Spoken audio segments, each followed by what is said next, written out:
এবার নিয়ামত সম্পর্কে আপনাদের সঙ্গে কিছু আমি বক্তব্য রাখবো।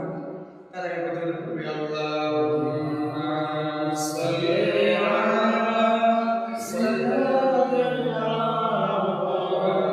সাইয়্যিদিনা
রাসূল সাল্লাল্লাহু তাআলা আলাইহি ওয়াসাল্লামকে দয়া করে পাঠিয়েছেন, মায়া করে পাঠিয়েছেন। আমার রাসূলুল্লাহ সাল্লাল্লাহু তাআলা আলাইহি ওয়াসাল্লামকে দুনিয়ার বুকে পাঠানোর পরে আমার রাসূলুল্লাহ সাল্লাল্লাহু তাআলা আলাইহি ওয়াসাল্লাম 40 বছরে যখন নবুয়তটা প্রকাশিত করলেন, যখন বললেন, তখন কিন্তু কিছু কিছু কাফেররা অস্বীকার করতে লাগলো, না না আমরা মানি না, এটা আমরা মানব না, তুমি মুহাম্মদ, তুমি আল্লাহর রাসূল, আমরা মানতে পারি না। কেন মানতে পারো না? তুমি যে রাসূল, বলো তোমার মাওলাকে, তোমার মালিককে বলো, তাহলে আমাদের উপরে যেন গজব নাযিল করে, গজব নাযিল করে। ও নবী আমার ডাক দে বলে, ও মালিক, লোক তো বুঝে না, লোক তো মানে না, আপনাকে গজব দিতে বলছে, আপনাকে গজব দেওয়ার কথা বলছেন। আল্লাহ বললেন, বলে বন্ধু, আপনি জানেন আপনাকে আমি রাহমাতাল লিল আলামিন করে পাঠিয়েছি। আপনি কি জানেন আপনাকে দয়া করে রহমত করে পাঠিয়েছি? তাহলে এটা গজব নাযিল করবে, তাহলে কোরআন উল্টো হয়ে গেল না? যেহেতু আপনাকে দয়া করে পাঠিয়েছি, রহমত করে পাঠিয়েছি। কিন্তু অন্য অন্য নবীর জামানাতে, অন্য অন্য রাসূলের জামানাতে কোন গুনাহ করত, সঙ্গে সঙ্গে গজব নেমে আসতো, আযাব নেমে আসতো, সঙ্গে সঙ্গে আকৃতির পরিবর্তন, চেহারা পরিবর্তন হয়ে যেত, আসমান চাপা দিয়ে মারতে চলে গেল। আল্লাহ রাব্বুল আলামিন অনেক গজব দিয়েছেন, কিন্তু আমার আল্লাহ রাব্বুল আলামিন বলেন, আপনাকে দুনিয়ার মুখে রাহমাতাল লিল আলামিন করে দয়া করে পাঠিয়েছি। আর এই রাসূলকে আমাকে ডাইরেক্ট খোদাকে পাবো না, কিন্তু যদি খোদার সঙ্গে মিলিত হয়, খোদার সঙ্গে যেটা হয়, তাহলে সর্বপ্রথম আগে রাসূলের সঙ্গে দেখা করতে হবে, রাসূলকে ভালোবাসতে হবে, না হলে কিন্তু আমরা ডাইরেক্ট আল্লাহর সঙ্গে যেতে পৌঁছাতে পারবো না। তার জন্য আমরা আল্লাহ রাব্বুল আলামিন বললেন, কুল ইন কুনতুম তুহিব্বুনাল্লাহ ফাত্তাবিউনি ইউহিব্বুকুমুল্লাহ। কুল, বলে দিন, ও নবী আপনি বলে দিন, আমি আপনাকে পেতে হলে, আমি আপনার পর্যন্ত যদি পৌঁছাতে হয়, আমি আপনাকে যদি ভালোবাসতে হয়, তাহলে আপনি রাসূলুল্লাহ ইত্তেবা করতে হবে, আপনি রাসূলুল্লাহকে ভালোবাসতে হবে। ওয়ায়াগফির লাকুম যুনুবাকুম ওয়াল্লাহু গফুরুর রহিম। মালিক আমার আল্লাহ বললেন, আমি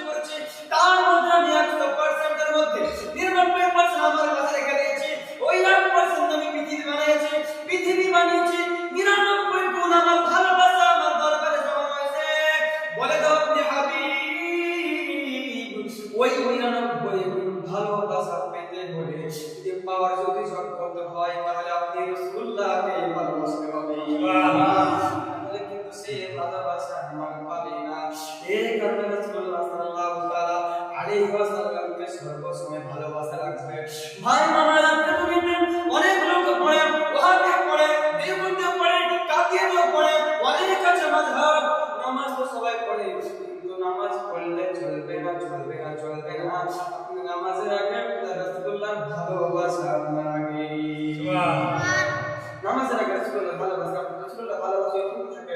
আপনি যদি 50 বছরটা আপনার যদি ভাইয়া দেয়, 50 বছরটা আপনি কাবা আর সামনে যদি গিলাফ ধরে ধরে কান্না করে একটা বড় সব বরবাদ হয়ে যাবে। রাসূলুল্লাহ ভালোবাসা আমার আল্লাহ রাব্বুল আলামিন অনেক নিয়ামত দিলেন। আমার আল্লাহ রাব্বুল আলামিন চন্দ্র বানালেন, সূর্য বানালেন। আমার আল্লাহ রাব্বুল আলামিন তারকা বানালেন, আসমান বানালেন। এক আসমান নয়, দুই আসমান নয়, সাতটি আসমান আমার আল্লাহ রাব্বুল আলামিন বানালেন। আর সূর্য লবণ কালাম আমার আল্লাহ রাব্বুল আলামিন বানালেন। খুব সুন্দর সুন্দর করে আমার আল্লাহ রাব্বুল আলামিন বানালেন, আসমান বানালেন, সূর্য বানালেন। অনেক গ্রহ আছে, বৃহস্পতিবার মঙ্গল গ্রহ আছে, আমরা অনেক গ্রহ আছে, তার মধ্যে একটা পৃথিবীও আছে, তার মধ্যে একটা চাঁদও আছে, সূর্য আছে। তার চাইতে বড় বড় নক্ষত্র তারা দেখা যায়। বন্ধু আমার আল্লাহ রাব্বুল আলামিন পৃথিবীটাকে কেমন করে সাজালেন দেখুন। আপনাকে দেখুন রাতের মধ্যে যখন দেখবেন মনটা যখন খারাপ হয়ে যায়, তাকাবেন আকাশের দিকে, কিছু কিছু তারা আছে, তারা দেখবেন কিছু কিছু তারা আপনার এক জায়গাতে দাঁড়িয়ে রয়েছে। তারা খুবই সুন্দর হবে, কিন্তু এমন এমন তারা যায় টিপ টিপ টিপ টিপ টিপ টিপ টিপ করে জ্বলে।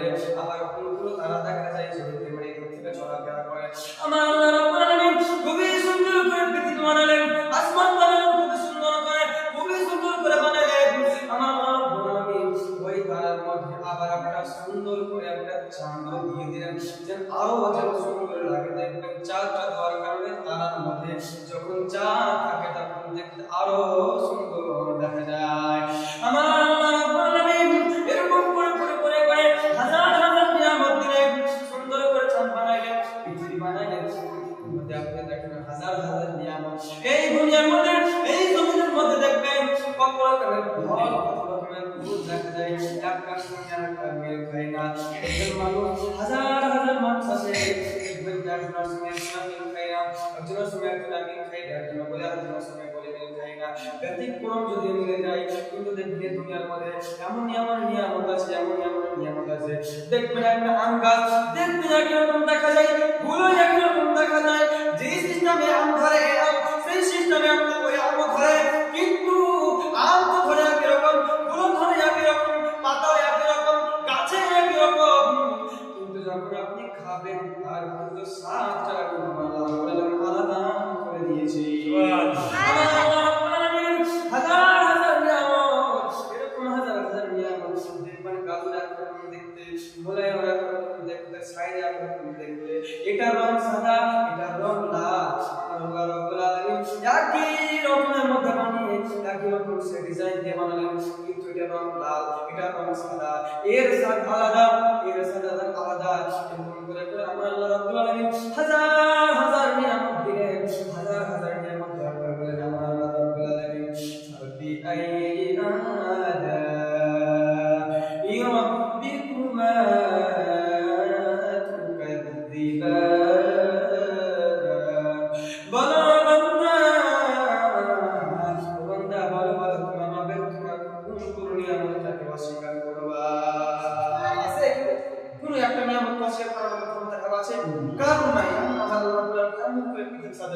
কেউ একটা আমার আল্লাহ রাব্বুল আলামিন আমাকে সৃষ্টি করে আমার আল্লাহ রাব্বুল আলামিন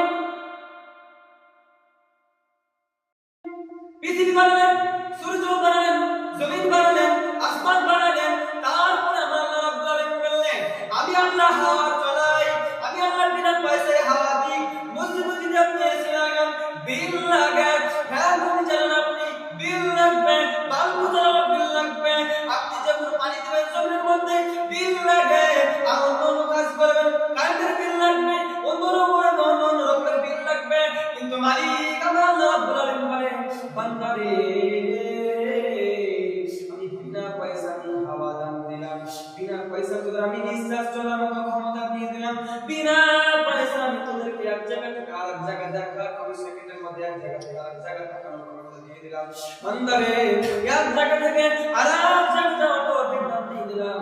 বান্দা আমি সব তোর করে দিলাম। পাঁচটি বার একবার মালিকের দরবারে, একবার পাঁচবার সাজদা মাথা রাখে আমার মালিক বলে আমার ডাক দিবি। সুবহানাল্লাহ। আমি তোদের জীবনে সব গুনাহ ক্ষমা করে দেব আর আমার রাসূলুল্লাহকে ভালোবাসবি। তাহলে আমার রাসূলুল্লাহকে ভালোবাসতে আপনারা কিন্তু আল্লাহ। এবার বলতে পারেন যে এখানে নামাজের কথা বলা রাসূলের কথা বলা, নামাজ তো অনেক আছে, অনেক ধর্মের নামাজ আছে। খ্রিস্টান রবিবার করে নাকি নামাজ পড়ে, তো নামাজ কবুল হবে হবে না। রাসূল সাল্লাল্লাহু তাআলা আলাইহি ওয়াসাল্লাম কে ভালো না বাসি, নামাজ পড়ে লাভ নেই, হজ করে লাভ নেই, যাকাত দিয়ে লাভ নেই, কিছু করে লাভ নেই। এবার আপনাদের প্রশ্ন থাকতে পারে, অনেক অনেক জানছে টাকা নাই, মুলি সাহেব ওয়াজ করছেন, বাতিল ফিরকা যদিও ওয়াজ করার সময় বড় আওয়াজ, সুন্দর, খুব সুন্দর আওয়াজ, আওয়াজ অনেক সুন্দর, কণ্ঠ অনেক সুন্দর, অনেক শ্রদ্ধা, পাশে বসে বসে বসে বসে গুনগুন করে কান্না করে, খুব সুন্দর আওয়াজ, আওয়াজ আল্লাহ তাআলা খুব সুন্দর দিয়েছে। আমার আল্লাহ রাব্বুল আলামিন আওয়াজ দিয়েছে খুব সুন্দর, কান্না করে, মালিকের দরবারে কান্না করে। এবার আপনাদের মধ্যে প্রশ্ন জাগতে পারে, ভাই যদি ওরা কান্না করে তাহলে কি তাদের আল্লাহ তাদের উপরে একদম মায়া হয় না, দয়া হয় না? কেন দয়া হয় না, কেন মায়া হয় না? আমরা না কান্না কান্নার ভান করি, তাও আমাদের সওয়াব আছে। তারা যদি কান্না করে, তাও তাদের রহমত করে, তাদের রহমত নাযিল হয় না। কেন নাযিল হয় না? আমরা তো সুন্নি মুসলমান, কাজ যদি বাতিল ফিরকা, তারাও তো আল্লাহর জন্য কান্না করে, কেন তাদের দোয়া কবুল হবে না? কেন তাদের দোয়া কবুল হবে না? আমি বলে দিয়ে যাই ভাই, তারা হচ্ছে গুস্তাখে রাসূল, তার কারণে তাদের দোয়া কবুল হয় না। আপনাদের একটা সংক্ষিপ্ত আমি একটা বুঝিয়ে দিয়ে যাই। আমি যে একটা মাইক কাছে আছে, তার কাছে তারের মধ্যে আমি একটা ছিদ্র করে দিই, এখানে আমি যত চিল্লাই মাইকের মধ্যে কিন্তু আওয়াজ পৌঁছাবে না, কেন যেহেতু ভিতরে কাঁটা আছে। ওরকমই বান্দা যতই কাঁদুক, রাসূলুল্লাহর মহব্বত না থাকে, ভিতরে না যদি কাঁটা থাকে, তাহলে আওয়াজ পৌঁছাবে। আমরা আল্লাহ তাদের ক্ষমাই করবে, মাফ করবে, দয়াই করবে। তাহলে সব দিকে ঠিক লাগবে। আপনার মূল ইবাদতের মূল, আপনার সব জিনিসের মূল হচ্ছে রাসূলুল্লাহ। রাসূলুল্লাহ নামাজ পড়েন, যাকাত দেন, হজ করেন, যা করবেন তার আগে আপনার রাসূলুল্লাহ যদি আপনার মধ্যে না থাকে সব বরবাদ। রাসূলুল্লাহ যদি আপনার মহব্বতে না থাকে, অন্তর যদি আপনার রাসূলুল্লাহ না থাকে, সব জিনিস বেকার। আপনি যত নামাজ পড়েন, যত হজ করেন, যত যাকাত দেন, কোনো কাজে লাগবে না, সব বরবাদ হয়ে যাবে। এই জন্য রাসূল সাল্লাল্লাহু তাআলা আলাইহি ওয়াসাল্লামের ভালোবাসা লাগবে, ভালোবাসা। আমার রাসূল সাল্লাল্লাহু তাআলা আলাইহি ওয়াসাল্লামকে আমার আল্লাহ রাব্বুল আলামিন কত ভালোবাসেন, আমাদেরকে আল্লাহ তাআলা ভালোবাসেন। আমরা দুনিয়া আল্লাহকে কেমন করে খুশি করতে হয় আমরা সেটাই ভাবছি। মালিক যেন আমার প্রতি নারাজ না হয়ে যায়, সব সময় একটা ভাবছি মালিক যেন নারাজ না হয়ে যায়। হযরত আদম আলাইহিস সালাম আসলেন, আদম আলাইহিস সালাম মনে করলেন আল্লাহকে কি করে খুশি করা যাবে, আল্লাহকে কি করে রাজি করা যাবে। সব সময় ভাবতে থাকলেন আল্লাহকে খুশি করবার জন্য চেষ্টা করতে থাকলেন। আল্লাহ খুশি করেন। মুসা আসলেন, ঈসা আসলেন, আল্লাহকে কি করে রাজি করব। নূহ আসলেন, আল্লাহকে কি করে রাজি করব। দাউদ আসলেন, আল্লাহকে কি করে রাজি করব। মুসা আলাইহিস সালাম আল্লাহকে কি করে খুশি করব। হারুন আসলেন, আল্লাহকে কি করে খুশি করব। ইয়াসা আসলেন, আল্লাহকে কি করে খুশি করব। ঈসা আসলেন, আল্লাহকে কি করে খুশি করব। 1 লক্ষ মতান্তর 2,24,000 পয়গম্বর দুনিয়ার মধ্যে আসলেন, দুনিয়ার মধ্যে আসলেন। আমার আল্লাহ রাব্বুল আলামিন দুনিয়াতে 1 লক্ষ মতান্তর 2,24,000 পয়গম্বর দেন। 1 লক্ষ মতান্তর 2,24,000 পয়গম্বর সব সময় ভাবলেন মালিককে কি করে খুশি করা যায়, মালিককে কি করে খুশি করা যায়। আউলিয়া কেরাম সব সময় চাইলেন, আব্দুল কাদের জিলানী রাহমাতুল্লাহ আলাইহি চাইলেন কি করে মালিককে খুশি করা যায়। আলা আল্লাহ চাইলেন, এরকম করে বহু আউলিয়া চাইলেন মালিককে কি করে খুশি করা যায়। সাহাবায়ে কেরাম চাইলেন মালিককে কি করে খুশি করা যায়, মালিককে খুশি করাবো। তো আমার আল্লাহ রাব্বুল আলামিন আমার রাসূলকে খুশি করলেন। পুরা পৃথিবী চাইলেন আমার আল্লাহকে খুশি করার জন্য, আর আমার আল্লাহ চাইলেন আমার রাসূলুল্লাহকে খুশি করার জন্য। তাহলে ভাবুন কি রাসূল সাল্লাল্লাহু আলাইহি ওয়াসাল্লামকে রাহমাতুল লিল আলামিন করে পাঠিয়েছেন, দয়া করে পাঠিয়েছেন। এবার আপনাদের আমাদের মধ্যে কোন সময় গজব নাজিল হয়, আযাব নাজিল হয়, কিছু ভুলের কারণে আমরা যদি শুকরিয়া আদায় করি আল্লাহ রাব্বুল আলামিনের বান্দারে, যেমন তোরা আমাকে দুঃখের সময় মনে করিস, সুখের সময় আমি আল্লাহকে ডাক দিস, আমি আল্লাহ তোদেরকে আমি কাল কিয়ামতের মাঠে আমি দুঃখের সময় আমি তোদের পাশে দাঁড়ায় যাব। আমরা যদি আজকে কষ্ট থাকলে আমরা শুকরিয়া আদায় করি, আমরা যদি ভালো থাকলে আল্লাহ শুকরিয়া আদায় করি, তাহলে আমরা আল্লাহ রাব্বুল আলামিন খুশি হয়ে আমাদের বিনাশ হবে না। তাহলে রাসূল সাল্লাল্লাহু তাআলা আলাইহি কিন্তু সব যত যা আছে আগে রাসূলুল্লাহ কাজ করে, আগে রাসূলুল্লাহ, আগে হাবিবুল্লাহ, তারপরে নামাজ পড়বেন আগে রাসূলুল্লাহ, তারপরে যাকাত দেবেন আগে রাসূলুল্লাহ, তারপরে ওয়াজ করবেন আগে রাসূলুল্লাহ, তারপরে আগে রাসূলুল্লাহ যদি আপনার না থাকে তাহলে কিন্তু আপনি ডাইরেক্ট খোদার সঙ্গে মুলাকাত করতে পারবেন না। এবার কিছু কিছু লোকের আকীদা রাসূল মরে গেছেন, রাসূল যদি মরে যায় তাহলে আমরা রাসূলের গুণগান করে আমাদের লাভ কি? রাসূলের প্রতি দরুদ পড়ে আমাদের লাভ কি? রাসূলের সম্পর্কে আমাদের সালাম পড়ে লাভ কি? রাসূলকে সালাম জানিয়ে আমাদের লাভ কি? আমি বলে দিয়ে যাই ভাই, আমার রাসূলুল্লাহ সাল্লাল্লাহু তাআলা আলাইহি ওয়াসাল্লাম মরেন নাই।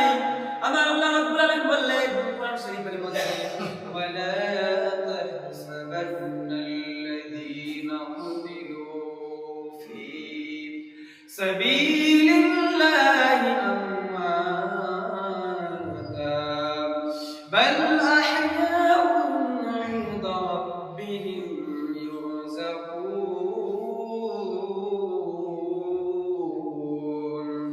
আমার আল্লাহ রাব্বুল আলামিন বলেন, আমি আল্লাহর প্রতি, আমি আল্লাহর রাস্তায় যারা শহীদ হয়ে যায়, যারা আমার আল্লাহর রাস্তায় জীবনকে বিলিয়ে দেয়, শহীদ হয়ে যায়, কতল হয়ে যায়, তাদেরকে তোমরা মৃত্যু বলিও না, বরং তারা জিন্দা, তারা জিন্দা জিন্দা। তাদেরকে তোমরা কখনো মৃত্যু বলিও না, বরং তারা জিন্দা। তাহলে রাসূলুল্লাহ সাল্লাল্লাহু আলাইহি ওয়াসাল্লাম পেমেন্ট হুসাইন শহীদ হলেন, হাসান শহীদ হলেন, হানজালা শহীদ হলেন, কার পেমেন্ট? রাসূলের পেমেন্ট, আল্লাহর রাস্তায়, রাসূলের পেমেন্ট আল্লাহর রাস্তায় শহীদ হলেন।